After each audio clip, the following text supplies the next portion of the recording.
So magandang umaga, tanghali at gabi sa inyong lahat ng nakikinig ng audio record nito. Bible verse natin for today is John chapter 10 verse 10. Dumarating ang magnanakaw para lamang magnakaw, pumatay at manira. Naparito ako upang ang mga tupay magkaroon ng buhay na masaganang lubos.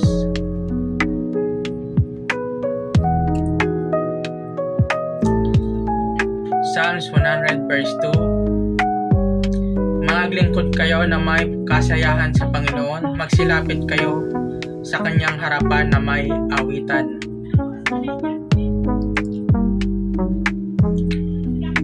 First John chapter 4 verse 20 to 21. Nagsasabing iniibig ko ang Diyos, subalit napupuot naman sa kanyang kapatid ay sinungaling. Kung ang kapatid ng kanyang nakikita ay hindi niya magawang ibigin, paano niya maiibig ang Diyos na hindi niya nakikita? Ito ang utos na ibinigay sa atin ni Kristo. Ang umiibig sa Diyos ay dapat ding umibig sa kanyang mga kapatid.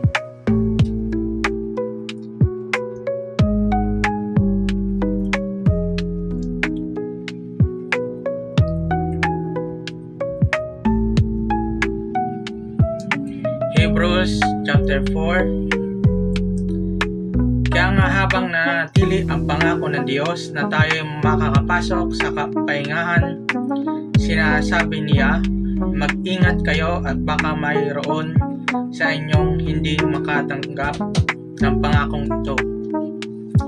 Sapagkat tulad nila'y napakinggan din natin ang magandang balita, ngunit hindi nila pinakinabangan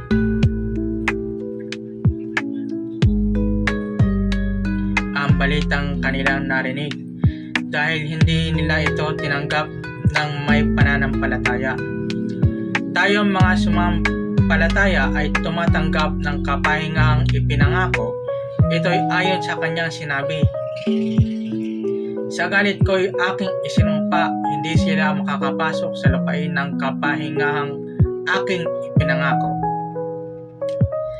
Sabi niya ito kahit tapos na niya ang kanyang mga gagawin mula nang likayin ang sanlibutan, sapagkat sinasabi sa isang bahagi ng kasulatan ang ganito tungkol sa ikapitong araw, at sa ikapitong araw nagpahinga ang Diyos sa kanyang paglikha, at muli pang sinabi hindi sila makakapasok sa lupain ng kapahingang aking ipinangako. Ang mga unang nakarinig ng maganda balita ay hindi nakapasok sa lupain ng kapahingaan dahil hindi sila sumampalataya.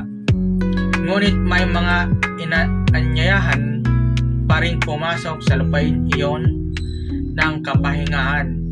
Kaya't muling nagtakda ang Diyos ng isa pang araw na tinawag niyang ngayon.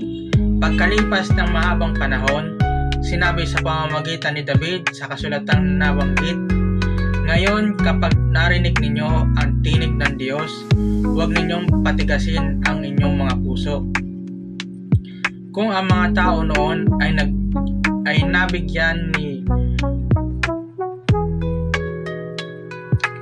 Joshua ng lubos na kapahingahan,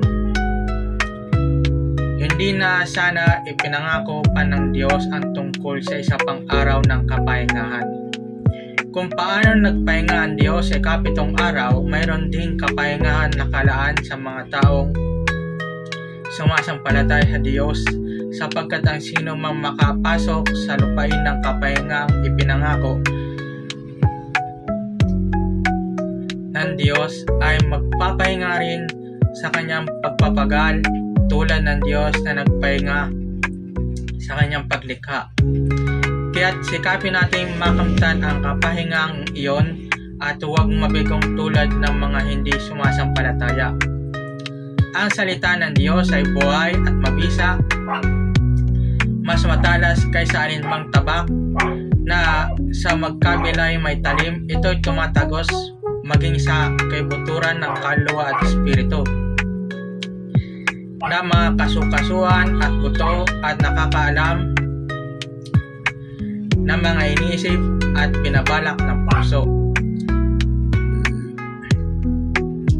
Walang nilalang na makakapagtago sa Diyos, ang lahat ay hayag at lantad sa kanyang paningin at sa kanya tayo magsusulit ng ating mga sarili.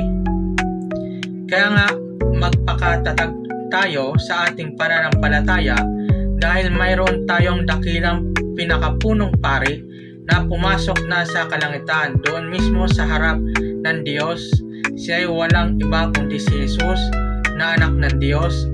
Ang ating pinakapunong paring ito ay nakakaunawa sa ating mga kahinaan sapagkat tulad natin tinukso siya sa lahat ng paraan, subalit kailanman hindi siya nagkasala. Kaya't huwag tayong mag-atubiling lumapit sa trono ng mahabaging Diyos upang makamtan natin ang habag at pagpapala na tutulong sa atin sa panahon ng ating pangangailangan.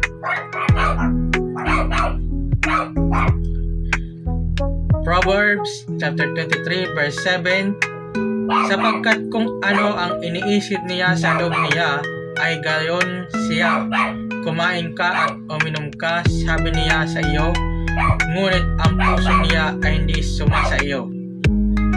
So yun lamang po ang Bible verse natin for today. Maraming pong salamat sa pakikinig. Paki-like, share, and support na rin po. Maraming pong salamat. Yun lamang po, and God bless.